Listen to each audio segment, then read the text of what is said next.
Hello friend, আমরা যে ব্যাপার নিয়ে এখন আলোচনা করব সেটা হচ্ছে আমরা নোটিফিকেশানে পেয়েই গেছেন যে পুলিশের প্রায় 10,000 সামথিং, অর্থাৎ এখানে প্রায় 10,255টা পুলিশ কনস্টেবল নিয়োগ করা হবে। তার মধ্যে কিছু মেল ফিমেল আছে, ঠিক আছে। কিন্তু মেল ফিমেলের মধ্যে আপনার কী যোগ্যতা, কত রান বা অন্যান্য কি কি যোগ্যতা লাগে সে নিয়ে সবিস্তারে আজকের ব্যাপারের আলোচনা করব। দেখুন, মেল হচ্ছে 7,228টা, ফিমেল হচ্ছে 3,027টা, মোট 10,255 পদে পুলিশ কনস্টেবল নিয়োগ হবে। রিসেন্ট হবে, অর্থাৎ আজকে কালকের মধ্যেই ফর্ম ফিল আপ শুরু হয়ে যাবে, আপনারা করে নেবেন। তাও ডেটটা বলে দিই, 7 তারিখ থেকে 7ই মার্চ থেকে আপনার 5ই এপ্রিল পর্যন্ত আপনার ফর্ম ফিল আপ করতে পারবেন। সাথে সাথে আপনি রেকটিফাই করার জন্য 7 দিন সময় পাবেন, ঠিক আছে। কিন্তু যেটা আমাদের আজকে মূল আলোচনা সেটা করা যাক। দেখুন, পুলিশ কনস্টেবল হতে গেলে মিনিমাম তাকে, জেনারেল ক্যান্ডিডেটদের জন্য বলছি, তাদের মিনিমাম হাইট হতে হবে 160 সেমি। কত বললাম? 167 সেমি। 160 সেমি হচ্ছে গোর্খা, আদিবাসী, গাড়োয়ালি, এসটি এদের জন্য বলা হচ্ছে 160 সেমি, কিন্তু 167 সেমি হচ্ছে জেনারেলদের। মিনিমাম তাকে ওয়েট হতে হবে 57 কেজি, কিন্তু 5 কেজি 7 কেজি বাড়তি হলে কোনো অসুবিধা নেই। মিনিমামের ব্যাপারটা বলা আছে। চেস্ট অর্থাৎ বুকের ছাতির মাপ হবে 78 সেন্টিমিটার, তাকে 5 সেমি ফুলতে হবে, 63 পর্যন্ত করতে হবে। কিন্তু গাড়োয়ারি বা তাদের জন্য 53 কেজি ওয়েট হতে হবে, 76 সেমি তাকে তার বডি হতে হবে, তাকে আবার 5 সেমি তাকে ফুলতে হবে, 81 সেমি পর্যন্ত করতে হবে। এটা হচ্ছে গোর্খা, গাড়োয়ালি, রাজবংশী এবং এসটিদের জন্য। ফিমেল ক্যান্ডিডেট যারা জেনারেল থাকবেন তাদের জন্য 160 সেমি, মিনিমাম তাকে 49 কেজি ওয়েট হতে হবে।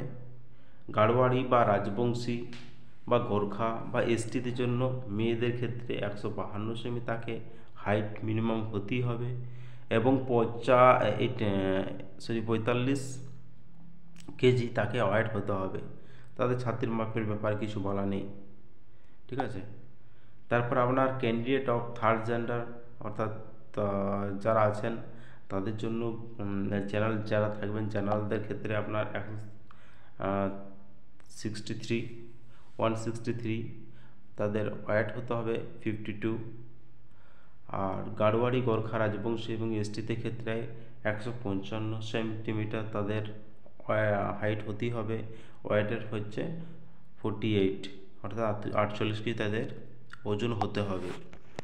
তারপরে যারা জেনারেল ক্যান্ডিডেট তাদের 16 মিটার রান হবে 6 মিনিট 30 সেকেন্ড, অর্থাৎ 6.5 মিনিটের মধ্যে। ফিমেল ক্যান্ডিডেট ক্ষেত্রে 800 মিটার রান হবে 4 মিনিটের মধ্যে, এবং থার্ড জেন্ডার আছেন 800 মিটার রান হবে 3 মিনিট 30 সেকেন্ডের মধ্যে, ঠিক আছে। তারপর আপনার দেখুন, এখানে হচ্ছে এক্স সার্ভিসম্যান যাদের 35 বছরের উপরে বয়স, তাদের ক্ষেত্রে বলা আছে 800 মিটার রান হবে 3.5 মিনিট, এবং ফিমেল যারা আছেন তাদের ক্ষেত্রে হবে 800 মিটার রান 4 মিনিট 30 সেকেন্ড, ঠিক আছে। তারপরে নেক্সট চলে যাই মেথড। কিভাবে? দেখুন, আমাদের আগে প্রিলি সিস্টেম ছিল, এখন প্রিলি কোনো সিস্টেম নেই। এখন ডাইরেক্ট আপনার পিএমটি পিইটি হবে। পিএমটির ব্যাপারটা ফিজিক্যাল মেজারমেন্ট টেস্টেও আলোচনা করা হলো, হাইট, ওয়েট, চেস্ট, এবং পিইটি যেটা আছে সেটা বলা হলো 1600 মিটার রান, 800 মিটার রান এবং 800 মিটার রান। তারপরে এগুলো কোয়ালিফাই করার পরে আপনি 85 অর্থাৎ 85 নম্বরের একটা পরীক্ষা দিতে পারবেন। সেটা কি নিয়ে? সেটা আপনার হচ্ছে ওএমআর বিশেষ হবে, এমসিকিউ প্যাটার্ন হবে, ওকে। তারপরে প্রত্যেকটার জন্য 1 করে মার্কস থাকবে, 1 করে মার্কস থাকবে, সময় থাকবে 1 ঘন্টা, ঠিক আছে।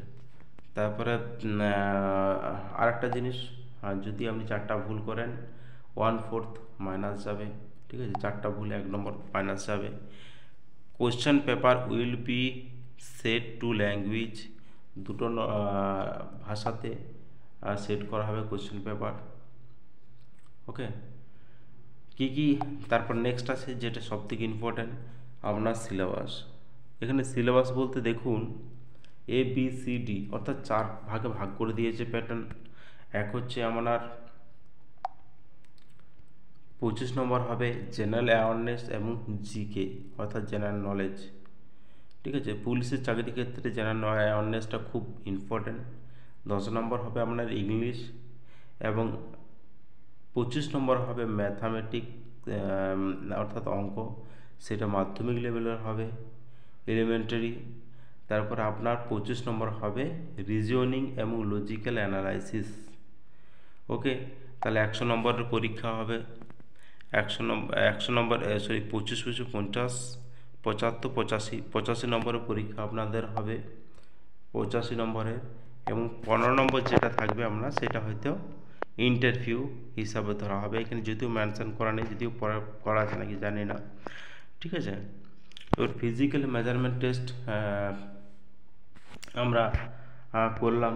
তারপরে সব কোয়ালিফাই হওয়ার পরে আপনার প্রফেশনাল সিলেক্টর হওয়ার পরে আপনাদের মেডিকেল এক্সামিনেশন হবে এবং ইন্টারভিউ 15 নম্বর, এখানে বললাম না পরে আছে হয়তো